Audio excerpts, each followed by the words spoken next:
El primer tema para el estudio de nuestra oposición es la Constitución Española de 1978. Empezando por su cronología, es esencial recordar que fue aprobada por Cortes Generales el 31 de octubre de 1978. Ratificada en referéndum el 6 de diciembre y sancionada por el Rey el 27 de diciembre. Entraría en vigor 2 días después, cuando se publicó en el BOE, el 29 de diciembre de 1978. Ha sido reformada en 2 ocasiones, la primera el 27 de agosto de 1992, en su artículo 13.2. La segunda fue el 27 de septiembre de 2011, en su artículo 135. Estructuralmente, tiene una parte dogmática, formada por un título preliminar y su título primero, de los derechos y deberes fundamentales. En su parte orgánica, a partir del título segundo, encontramos de la Corona, de las Cortes Generales, del Gobierno y la Administración, de las relaciones entre las Cortes y el Gobierno, del Poder Judicial, Economía y Hacienda, Organización Territorial, Tribunal Constitucional y por último, de la Reforma Constitucional. El preámbulo y el título preliminar de la Constitución Española establecen los principios fundamentales de nuestro ordenamiento.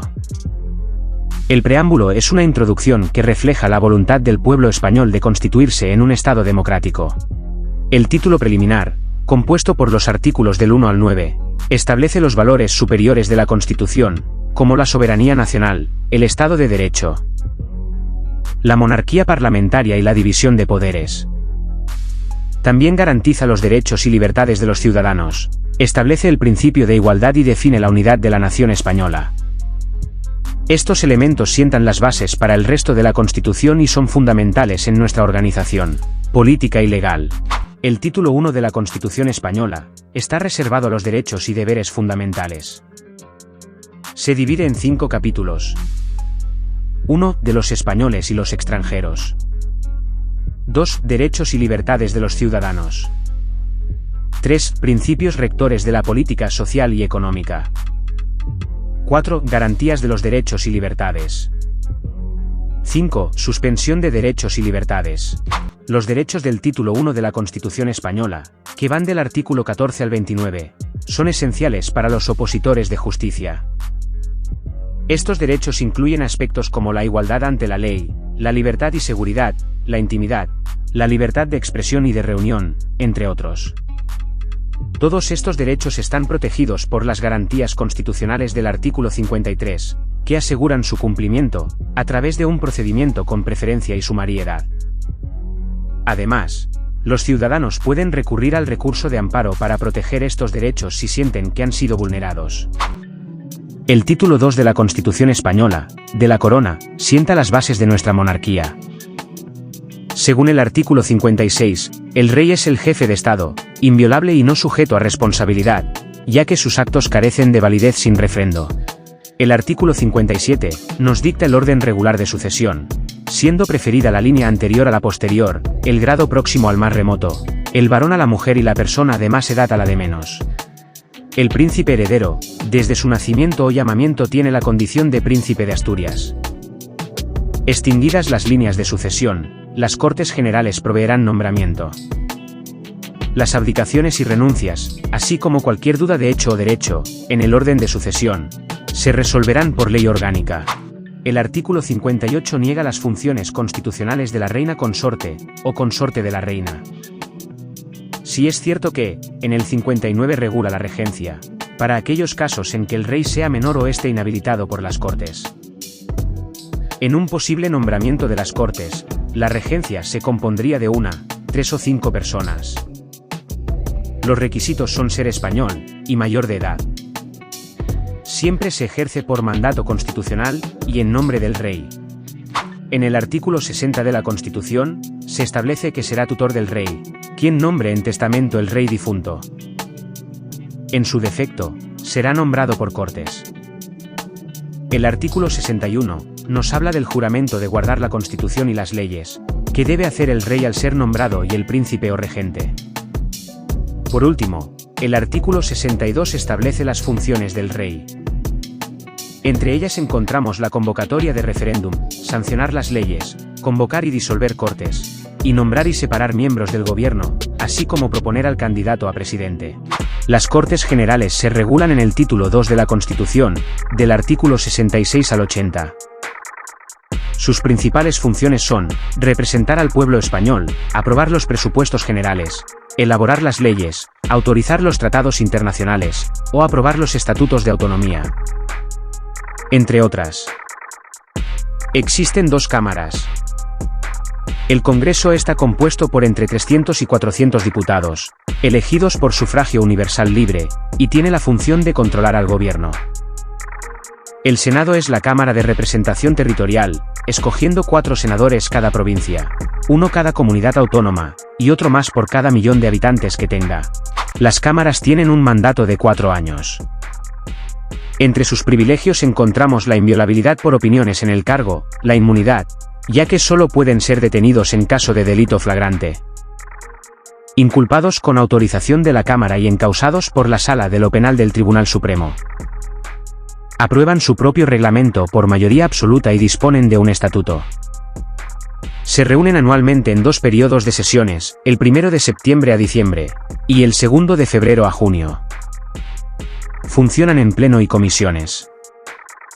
La mesa es el órgano de gobierno ordinario, formada por el presidente, vicepresidente y secretarios. La Diputación Permanente representa la Cámara cuando está disuelta. Está formada por el presidente y representantes de todos los grupos parlamentarios. Las Cortes Generales cumplen con la función de elaborar las leyes. La iniciativa legislativa corresponde a el Gobierno a través de un proyecto de ley. Las Cortes mediante proposiciones de ley. Las asambleas legislativas de las comunidades autónomas, que elevan la propuesta y delegan a 3 de sus miembros. O la iniciativa popular con 500.000 firmas para casos muy limitados. El proceso de elaboración es el siguiente. Primero publican la norma en el Boletín Oficial de las Cortes. Se discute comisión del Congreso, donde introducirán enmiendas y se votarán en pleno. Pasa al Senado, que tiene 2 meses para introducir enmiendas o vetar. En estos casos, vuelve al Congreso.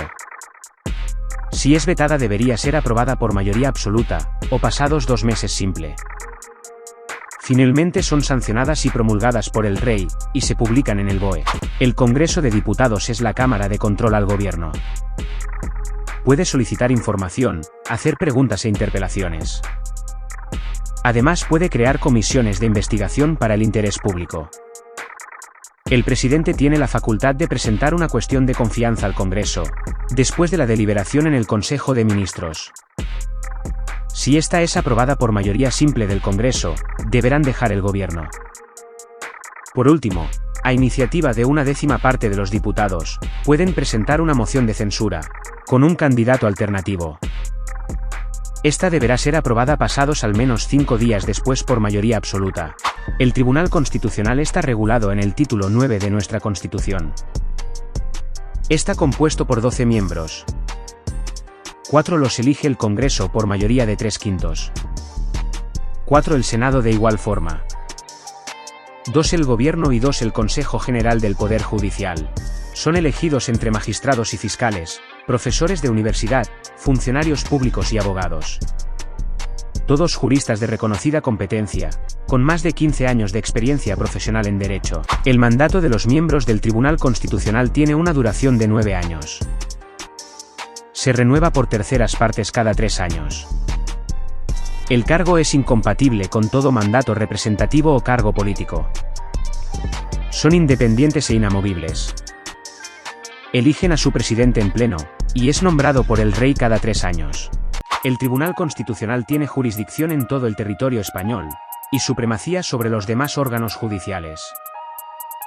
Es considerado el máximo intérprete de la Constitución. Conocerá del recurso de inconstitucionalidad contra leyes y disposiciones con rango de ley. Del recurso de amparo contra violaciones de los derechos y libertades referidos en el artículo 53.2. De los conflictos entre el Estado y las comunidades autónomas, o entre ellas. de la impugnación del gobierno de las disposiciones y resoluciones de las comunidades autónomas, que produce suspensión y debe resolver en 5 meses. Estarán legitimados para interponer recurso de inconstitucionalidad el presidente del gobierno, el defensor del pueblo, 50 diputados, 50 senadores, los gobiernos y asambleas de las comunidades autónomas. Para el recurso de amparo, toda persona natural o jurídica con interés legítimo, el defensor del pueblo y el Ministerio Fiscal. Cuando un órgano judicial crea que una norma con rango de ley, aplicable al caso, es contraria a la Constitución, debe suspender el proceso y plantear la cuestión de inconstitucionalidad. La Ley Orgánica del Tribunal Constitucional, 3/1979 de 3 de octubre, regula el funcionamiento del tribunal, que se divide en 2 salas de 6 miembros y secciones de 3. El título 10 de la Constitución regula el procedimiento para su reforma. Se seguirá el procedimiento legislativo del artículo 87, pero con la necesidad de mayoría de 3/5 de cada Cámara para su aprobación. Si no hubiera acuerdo, se creará una comisión paritaria de diputados y senadores, para elaborar un texto para ser votado en Congreso y Senado. De no lograrse la aprobación, se podrá aprobar la reforma con mayoría de 2/3 en el Congreso y absoluta del Senado. Aprobada, será sometida a referéndum si lo solicitan una 10ª parte de los miembros de cualquier Cámara en 15 días. Para la reforma de la Constitución en su totalidad o, concretamente en el título preliminar, en el capítulo 2, sección primera del título 1, o en el título 2. Deberá aprobarse por 2/3 de cada Cámara. Inmediatamente serán disueltas las Cortes. Las nuevas cámaras deberán ratificar por 2/3 de ambas. Aprobada la reforma, se someterá a referéndum. Recuerden que no se puede iniciar reforma durante los estados de alarma, excepción, sitio, ni en tiempo de guerra. Si este vídeo te ha sido útil, deja tu like, suscríbete y sígueme en redes sociales para más contenido.